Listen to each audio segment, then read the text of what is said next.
8 बलमा 13 रन चाहिँदासम्म चाहिँ हामी मोमेन्टमा हामीतिर थियो। गुलसन आउट हुने बित्तिकै अलिकति मोमेन्टम चाहिँ सिफ्ट भएको हो। त्यही पनि 6 बलमा 10 रन चाहिँ अब आई थिङ्क जहिले पनि बन्छ जस्तो लाग्छ। 6 बलमा 10 रन चाहिरहेको बेला अब मेरो दिमागमा चाहिँ एउटा बााउन्ड्री सोचिरहेको थिएँ। एउटा बल मेरो रेन्जमा फाल्छ अनि त्यही बल एउटा बााउन्ड्रीमा कन्भर्ट गऱ्यो भनेपछि गेम यहीँ सकिन्छ भन्ने थियो। तर अब भनौँ न तर त्यो एक्सपिरियन्सको कमी पनि हो जस्तो लाग्छ। ममा चाहिँ त्यो कमी भयो र श्याम करणमा चाहिँ त्यो एक्सपिरियन्स देखियो। किनकि अब त्यस्तो प्रेसर गेमहरूमा उसले कति म्याचहरू खेलिसक्यो होला। सो उसलाई थाहा छ कसरी अब एक्जिक्युट गर्नुपर्छ भनेर।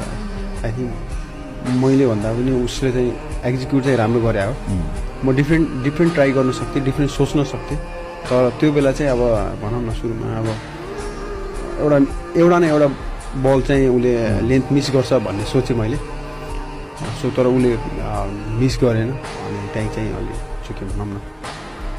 त्यो बेला मैले डिफ्रेन्ट सर्ट चाहिँ ट्राई गर्न सक्थेँ कि या बसेर स्विप ट्राई गरेको भए फुल टच भेटाएर म छक्का हान्न सक्थेँ या बाउन्ड्री हान्न सक्थेँ। अनि त्यो बेला चाहिँ मैले आफूलाई ब्याक गरेँ कि। अनि मैले करण दालाई पनि सोधिरहेको थिएँ अब यसले फाल्ने यो गर्ने हो।